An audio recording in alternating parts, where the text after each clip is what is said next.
नमस्कार मित्रों, अनंत कथा सागर चैनल में मैं डॉक्टर आदित्य पाराशरी आपका फिर स्वागत करता हूं। महाभारत कथाओं की श्रृंखला को आगे बढ़ाते हुए महाभारत का युद्ध चल रहा है और 13वें दिन के युद्ध का हाल प्रस्तुत किया जा रहा है। तो जैसा कि मैंने पिछले एपिसोड में आपको बताया कि कर्ण के भाई का भी वध हो चुका था और उसके बाद जो है सारी की सारी सेना जो है वो वहाँ से भाग चुकी थी, केवल जयद्रथ डटा हुआ था। अब क्या जयद्रथ जो है वर के प्रभाव से उसको कोई वर मिला हुआ, तो वो क्या था?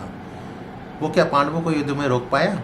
आइए देखते हैं। द्रौपदी चीरहरण के प्रसंग में जब जयद्रथ को भीमसेन से पराजित होना पड़ा था, तब अभिमानवश अपमान का अनुभव करके राजा जयद्रथ ने वर प्राप्त करने की इच्छा से बहुत भारी तपस्या करी थी।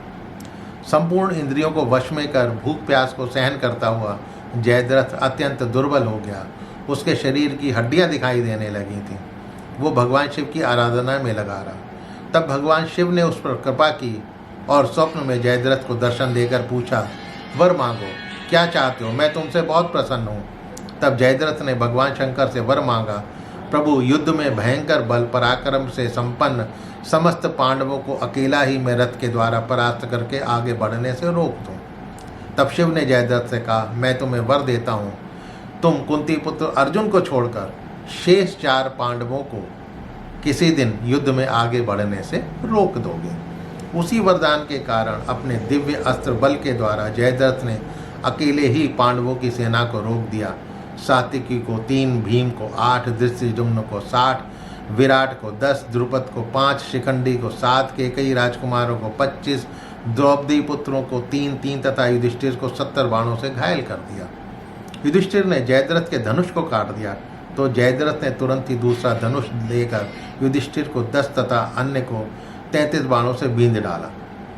जब भीम ने जयद्रथ के धनुष ध्वज को काटा तो जयद्रथ ने भीम को रथविहीन कर दिया। तब भीम सात्विकी के रथ पर जा पहुंचे। जयद्रथ ने अकेले ही पांडवों को रोक दिया था।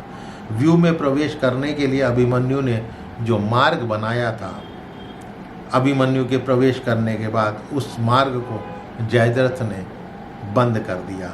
जो भी पांडव योद्धा उस द्वार को खोलने का प्रयत्न करता, उसको जयद्रथ जो है रोक देता था या उसको मार देता था। तो ये था जयद्रथ के वर का प्रभाव।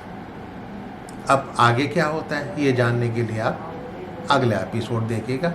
तब तक के लिए नमस्कार, मुझे आज्ञा दीजिए। हाँ, मेरे चैनल को सब्सक्राइब करना मत भूलिएगा और हो सके तो अपने इष्ट मित्रों से इसको शेयर अवश्य कीजिएगा। मिलता हूँ अगले एपिसोड में। नमस्कार।